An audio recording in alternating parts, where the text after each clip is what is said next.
Good afternoon,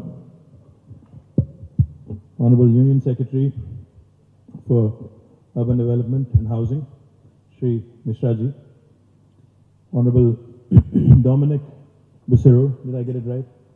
Right. And Mr. Hamadao Ba, my Principal Secretary Naveen Mittal, like to recognize and greet my respected, distinguished senior colleagues from Government of Maharashtra, Shri Roshan Beg Saab. Thank you for being here, sir. Thank you for gracing us. So my bad, sir. Karnataka. I just had thought of the neighboring state because Nagpur was still on the mind. Sorry about it. Karnataka से आए हमारे मित्र, हमारे senior colleague साहब रोशन बेग साहब और Shrimati Maya Singh from Madhya Pradesh, honourable minister for urban development Madhya Pradesh, and to all the distinguished delegates, to ladies and gentlemen, to friends from the media, my compliments to Government of India and the entire team of Government of India, Urban Development Team, which has organized the 10th Urban Mobility India Conference in Hyderabad. Delighted to have had this conference, and I'm glad that you've had a wonderful experience as well. Mr. Mishra was wondering how so many people have showed up in the valedictory session. Sir, I'll let you in on a good secret. हमने उनको बताया कि इस session के बाद हैदराबादी बिरयानी खिलाएंगे, तो सभी लोग रुक गए. For those of you that don't speak Hindi, I was just explaining to the Honorable Union Secretary that we promised all of you the famous Hyderabadi delicacy, the biryani, after this session, and that's why you guys stayed back. But I think that is far away from truth. As we all know, I think traveling in our cities, moving around in our cities today, in any city for that matter, across the world, has become a challenge. On the one hand, we have rapid urbanization happening across the world, and no city, no state, no country is an exception. I think all over the world, we see rapid urbanization, and in a growing country like India, in the last couple of decades, urbanization has been rampant. We are next only to China in terms of how quickly we've been urbanizing. Why do people move to urban areas? I'd say in search of better livelihood, in search of better living conditions, in search of better opportunities, in search of just, on the whole, better quality of life. India as a country is about, correct me if I'm wrong, sir, subject to correction, is about 33% urban.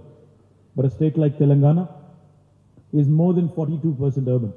We are a state which is extremely urbanized. Now, urbanization, if you look at it, is both a challenge and an opportunity as well.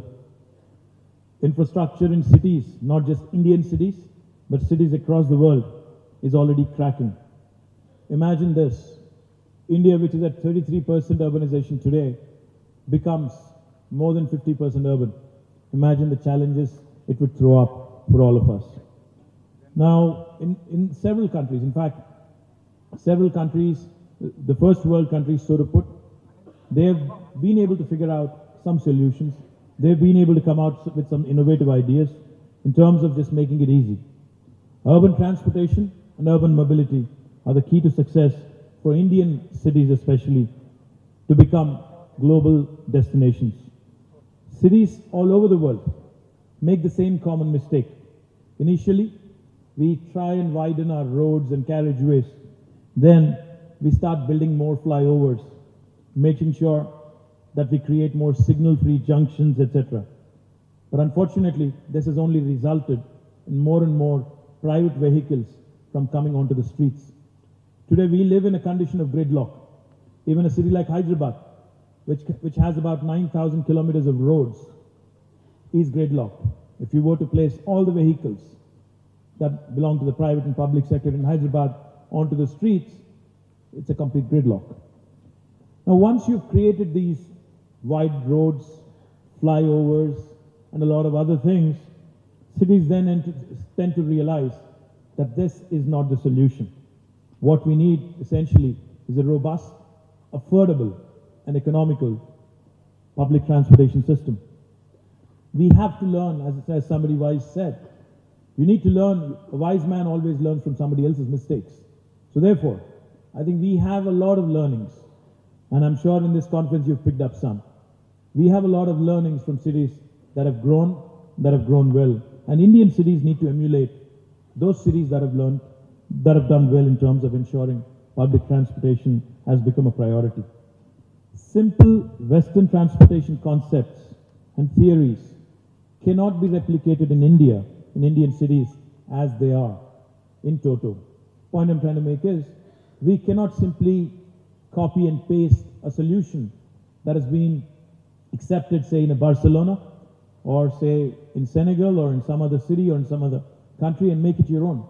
I think we need to add the Indian, customized Indian formula to make it a huge success in our country as well.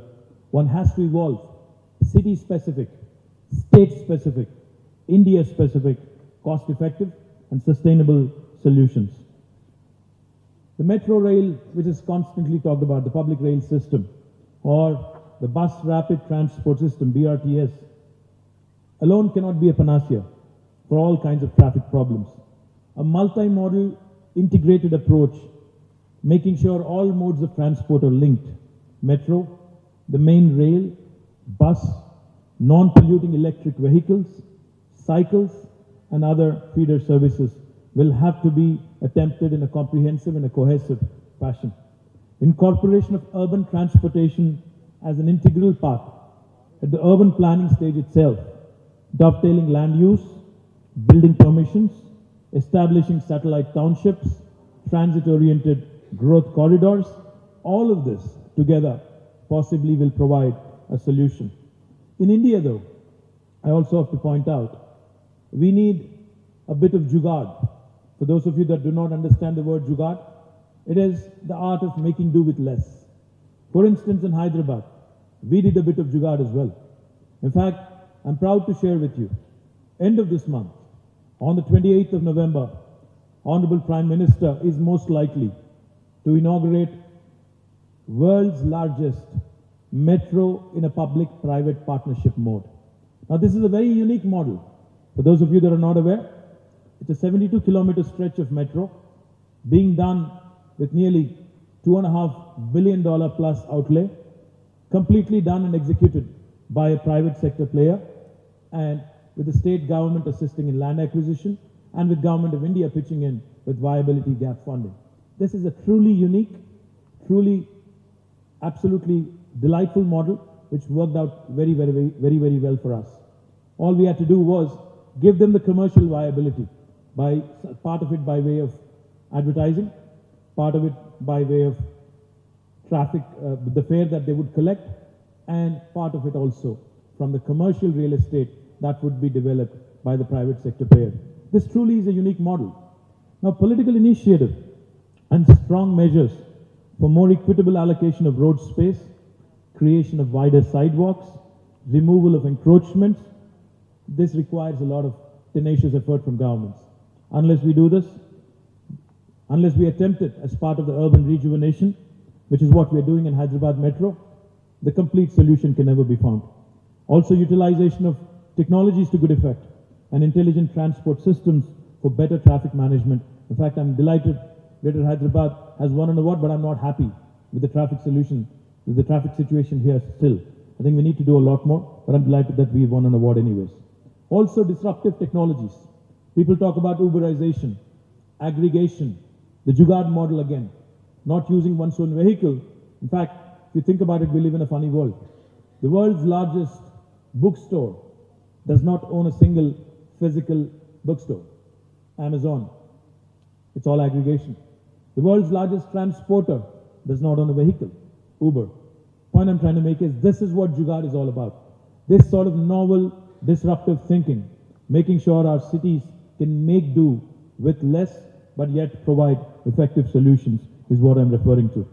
So these disruptive solutions, like Uber, Ola, Elon Musk's idea of high-speed transit systems, will drastically change the way we commute in the near future as well. Today we talk about traffic jams in our cities. In fact, very famously, I'm not going to name the city, but one of my friends, in fact, I'm an information technology minister as well.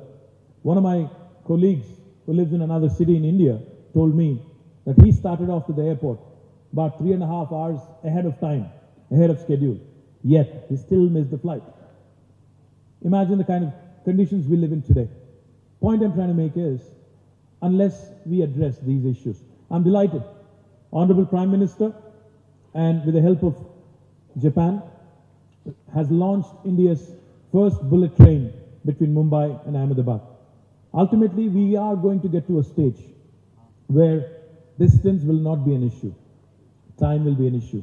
Then the differences between a large urban metropolis versus a tier 2 city versus a smaller city will also dissipate and make it easy for doing business, even though you may be living in a smaller town, yet you could be working in a large metropolis because you're hardly separated.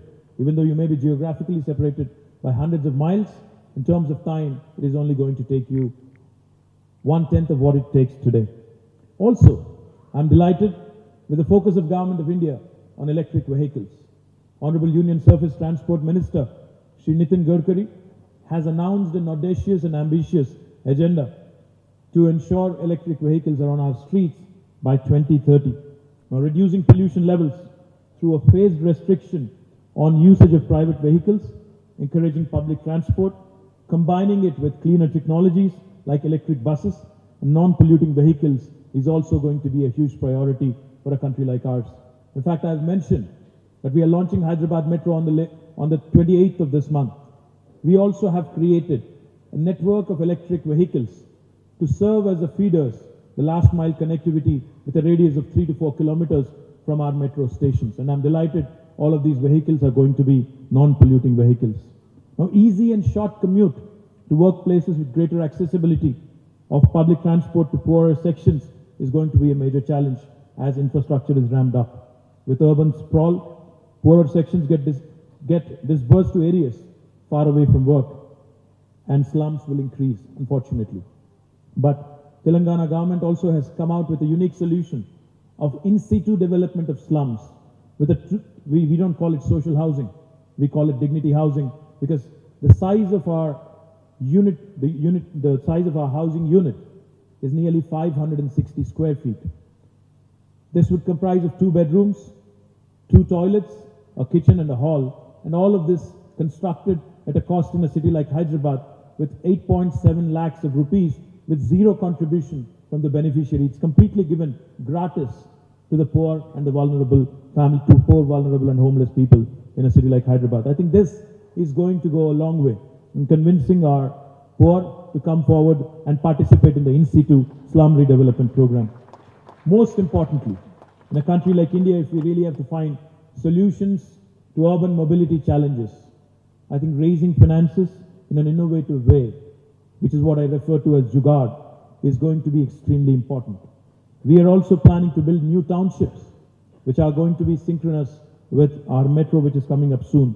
Multi-level parkings and other urban infrastructure facilities, also once again in a public-private partnership mode by providing good incentives and better ease of doing business environment in our state. So once again, my compliments to the entire team of Government of India, Municipal Administration and Urban Development team for organizing this event in our city of Hyderabad. I hope you've had a great stay, and I also hope that you've come out with some tremendous solutions. And I'm delighted Nagpur is hosting it next. Once again, my compliments and all the very best. Thank you very much.